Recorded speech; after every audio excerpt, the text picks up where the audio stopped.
देवी Bhagavatam Mahapuran doctor Kislay Pandey के साथ। इस भाग में महाराज को वेदव्यास आगे बताते हैं कि हे राजन, मानधाता ऐसे हुए कि उनके नाम से जितने भी दुराचारी थे, जितने भी पापकर्मी थे, वो इधर उधर छुप जाते थे। जहां कहीं भी मानधाता का नाम पहुंचता था, उनकी स्वतः ही जीत सुनिश्चित। उनका यह पराक्रम था और उनका यह बल था। महाराज शशबिंदु की पुत्री बिंदुमती उनकी भार्या थी, जो पतिव्रता, रूपवती तथा सभी शुभ लक्षणों से संपन्न थी। मानधाता से 2 पुत्र उत्पन्न हुए। एक पुत्र का नाम था पुरुकुत्स, दूसरे पुत्र का नाम था मुकुचंद। उसके बाद पुरुकुत्स से अरण्य नामक एक पुत्र हुआ, जो परम धार्मिक और पितृभक्त था, जिसके पुत्र का नाम पड़ा बृहदश्व। उन बृहदश्व के हर्यश्व नामक एक पुत्र हुए, जो परम धार्मिक और परम ज्ञानी थे। उनके पुत्र हुए त्रिधनवा, और त्रिधनवा के अरुण नामक पुत्र हुए। अरुण के पुत्र हुए सत्यव्रत। वो परम ऐश्वर्य से संपन्न था, किंतु वो स्वेच्छाचारी, कामी, मंद बुद्धि और अत्यंत लोभी भी था। एक समय की बात है कि जब सत्यव्रत ने एक विप्र की भार्या का अपहरण शादी के मंडप से कर लिया। जब विवाह हो रहा था तो उसको वहां से उठा के ले आया। अब सारे विप्र समुदाय के लोग इकट्ठे होके राजा अरुण के पास पहुंचे और उन्होंने बताया कि राजन, देखिए आपके पुत्र ने किस तरह की हरकत की और विप्र की भार्या का हरण कर लिया। ये घोर अपराध है महाराज, और इसका इन्हें समुचित दंड मिलना चाहिए। महाराज अरुण ने अपने गुरु वशिष्ठ का इसमें मंतव्य मांगा। वशिष्ठ ने कहा कि यह अपराध अक्षम्य है। हे राजन, तत्काल सत्यव्रत को राज्य से निष्कासित करें। गुरु की आज्ञा, ब्राह्मणों का विरोध और पुत्र का कुकर्म, इन सब ने मिलकर राजा अरुण को विवश कर दिया कि वो अपने पुत्र को राज निष्कासित करे। जिसके बाद उनका पुत्र अपने पिता का राज्य छोड़ के बाहर आ गया। पर चूंकि वो राज्य निष्कासित था, अगल बगल भी उनको कोई आश्रय नहीं दे रहा था, जिसके फलस्वरूप उन्होंने चांडालों की शरण में जाने का निश्चय किया। राजा अरुण के पुत्र राज्य से निष्कासित होने के बाद जब चांडालों के बीच में पहुंचे, तो उन्होंने उन्हीं की तरह जीवन जीना प्रारंभ कर दिया और उन्होंने उसको एक तरह के पश्चाताप के रूप में देखा। जो एक चीज सत्यव्रत नहीं भूल पाए, वो था गुरु वशिष्ठ का व्यवहार। सत्यव्रत कहीं ना कहीं इस बात को अंदर ही अंदर मानने के लिए तैयार नहीं थे कि विप्र की भार्या का अपहरण अनुचित था। उसमें उनका यह तर्क था कि जब सप्तपदी हुई नहीं थी, जब विवाह हुआ नहीं था, तो वो विप्र की भार्या कैसे हुई, और जब विप्र की भार्या नहीं हुई तो विप्र की भार्या का अपहरण का उनके ऊपर दोष क्यों लगाया गया, फिर क्यों उन्हें राज्य से निष्कासित किया गया। चलिए, राजा महाराज अरुण को कोई द्वाभास रहा होगा, पर गुरु वशिष्ठ को तो इसका निराकरण करना चाहिए था, ना कि मुझे सबके साथ मिलकर राज्य से बाहर निकाल देना चाहिए था। तो कहीं ना कहीं एक तरफ तो पश्चाताप कर रहे थे, पर कहीं ना कहीं गुरु वशिष्ठ के प्रति उनके मन में घोर वैर भाव आ गया था। पर जो था वो था, वो अपना जीवन ऐसे ही व्यतीत करने लगे। समय के साथ चीजें आगे बढ़ी। महाराज अरुण ईश्वर की प्रेरणा से अपना सारा राजपाट गुरु वशिष्ठ को दे के चले गए वन में तप करने के लिए, प्रजा के कल्याण हेतु। इधर किसी कारण इंद्र कुपित हो गए और उन्होंने 12 वर्ष तक महाराज अरुण के राज्य पे कोई वर्षा की ही नहीं, जिससे घोर सूखा पड़ गया। जगह जगह दरिद्रता का वास हो गया, लोग भूखों मरने लगे। तो अब प्रजा के कल्याण हेतु, परिवार के कल्याण हेतु महर्षि विश्वामित्र भी अपना सारा परिवार छोड़ के वन में निकल गए तप करने, कि कैसे करके वो देवताओं को प्रसन्न करें, राज्य में दोबारा वर्षा हो, धन धान्य का आगमन हो और प्रजा का जीवन सुचारू रूप से चले। तो एक तो राजा पहले चले गए थे, इधर विश्वामित्र भी चले गए वन में तप करने। इधर विश्वामित्र के वन में जाने के बाद पूरे राज्य में तो वैसे ही खाने को कुछ भी नहीं था। विश्वामित्र का परिवार भूखों मरने लगा।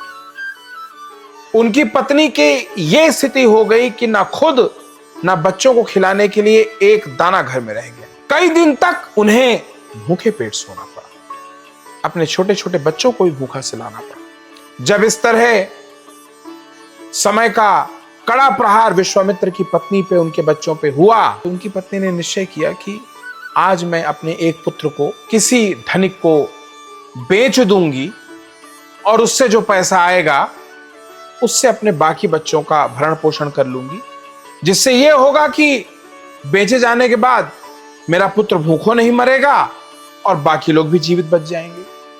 वरना अभी तो हालत यह है कि अगर तत्काल कोई मैंने निर्णय नहीं लिया तो सारे बेमौत मारे जाएंगे, सारे भूख से तड़प तड़प के मरेंगे। ऐसा निश्चय करते हुए विश्वामित्र की पत्नी ने अपने एक पुत्र के गले में रस्सी बांधी और उसे लेके बाजार में निकल गई। जब कुछ दूर आगे निकली राज्य के बाहर, जो उसको बाजार उनको पता था, तो वहां पे जो चांडालों के साथ जीवन व्यतीत कर रहे थे राजा अरुण के पुत्र सत्यव्रत, उनकी दृष्टि पड़ गई। वो पहचान गए तो विश्वामित्र की पत्नी है और अपने एक बेटे के गले में रस्सी बांध के बाजार की तरफ जा रही। उन्होंने तत्काल उनको रोका और पूछा, माता ये क्या माया है, ये क्या करने जा रही हैं आप? उन्होंने बताया कि इसमें ये समस्या है और ऐसा ऐसा हमारे ऊपर विपत्ति आन पड़ी है, तो अब सब भूखों मरें, उससे अच्छा है कि मैं अपने एक बच्चे को किसी को बेच दूं, उससे पैसे से निर्वहन कर लूं। हम लोग थोड़े में संतोष करने वाले हैं, तो अगर थोड़ा भी धन मिल जाएगा तो हमें इस बात की पूरी आशा है कि हम अपने पति के आने तक अपना भरण पोषण कर लेंगे, और मेरा ये बेटा भी जहां जाएगा कुछ इसको खाने को मिलेगा, तो ये भी भूख से नहीं मरेगा। सत्यव्रत ने कहा कि आपको ये सब करने की आवश्यकता नहीं है। मैं क्या करूंगा कि मैं कहीं से कुछ भी अन्न धान्य इत्यादि लाके राज्य के बाहर इस पेड़ पे जो सामने है बांध दिया करूंगा। आप रोज आके वहां से वो अपने खाने का सामग्री वो लेके आप अपना जीवन आगे चलाइए, ये बेचने इत्यादि का कार्य मत करिए। विश्वामित्र की पत्नी को और क्या चाहिए था? बच्चे का गला बंधे रहने के कारण उसके गले में निशान पड़ गया, जिससे उसका नाम पड़ा गालव। गालव की माँ निशब्द थी। उन्होंने बार बार धन्यवाद दिया सत्यव्रत को और पुनः वो अपने घर पे चली आई। सत्यव्रत अपने वचन के मुताबिक नियमित रूप से रोज कुछ न कुछ खाने की सामग्री उसी पेड़ पे लाके बांध दिया करते थे, और गालव की माताजी वहां से जाके अपना लाके अपने बच्चों का पेट पाल रही थी। ऐसा करते करते करते करते एक दिन वो सूखा राज्य के अगल बगल के क्षेत्रों को भी प्रभावित करने लगा, जिससे सत्यव्रत को अब खाने की सामग्री खोजने में समस्या होने लगी। तो एक दिन वो हिरण की तलाश में घूम ही रहे थे कि कहीं से उन्हें गुरु वशिष्ठ का आश्रम दिखा, और वहां पे एक दुधारू गाय बंधी दिखी। अब इसे माया कहें या सत्यव्रत का क्रोध कहें या उनकी मूर्खता कहें, अज्ञानता कहें, जो भी कहें, उन्होंने उस गाय को मार डाला। गाय की मरने की सूचना जब गुरु वशिष्ठ तक पहुंची, उनका तो क्रोध का पारावार नहीं था। उन्होंने बुलवाया सत्यव्रत को और कहा कि पहले तो तुमने विप्र की भार्या का अपहरण किया, तुम्हें राज्य निकाला दिया तो तुमने हमारी दुधारू गाय की हत्या कर दी। तुम मनुष्य कहलाने योग्य नहीं, तुम पिशाच, और तुमको पिशाचों की तरह ही रहना चाहिए। और मैं श्राप देता हूं कि तुम्हारे माथे पे 3 निशान बन जाएंगे और तुम्हें अब से त्रिशंकु कहा जाएगा, और अपने इस कुकर्म के कारण अब तुम पिशाचों में गिने जाओ। सत्यव्रत से पहला ही दंड नहीं झेला जा रहा था, ये तो उनके माथे पे त्रिशंकु बना दिया ताकि दूर से सामने वाला उनको पहचान ले, और पिशाच योनि में जाने का श्राप वशिष्ठ ने ऊपर से दे दिया। क्या कर सकते हैं? कैसे कैसे उन्होंने अपना जीवन आगे बढ़ाना शुरू किया। पिशाचों की तरह रहते थे, पिशाचों की तरह ही भरण पोषण करते थे अपना। पर जब महाराज अरुण के पुत्र सत्यव्रत को गुरु वशिष्ठ ने श्राप दिया कि तुम त्रिशंकु के रूप में जाने जाओगे, तुम पिशाच हो जाओगे, तो वो पिशाचत्व को तो प्राप्त हो गए, पर प्रभु की ऐसी माया, मां भगवती की ऐसी कृपा कि उन्हें इसके साथ साथ इससे मुक्ति का रास्ता भी मिल गया। वो मां के परम मंत्र ओम ऐं ह्रीं क्लीं चामुंडा यै विच्चे, इस महामंत्र का, परम मंत्र का, बीज मंत्र का निरंतर जप कर ले। जबकि दूसरी तरफ महाराज अरुण भी तपस्या से वापस आ गए और उनका राज भी पहले की तरह ठीक चलने लगा। चूंकि राज्य ठीक चलने लगा और राजा वापस अपने राज्य में आ गया था, तो जो गालव की मां थी यानी विश्वामित्र की पत्नी, उन्हें भी भोजन में अब दिक्कत नहीं होती थी। इधर जब उनका संकल्पित मंत्र जब पूरा हो गया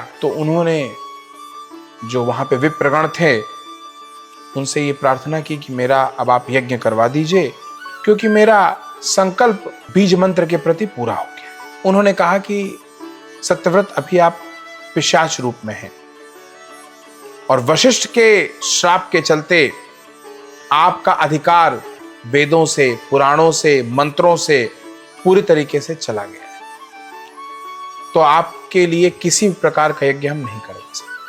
सत्यव्रत पूरी तरीके से टूट गए।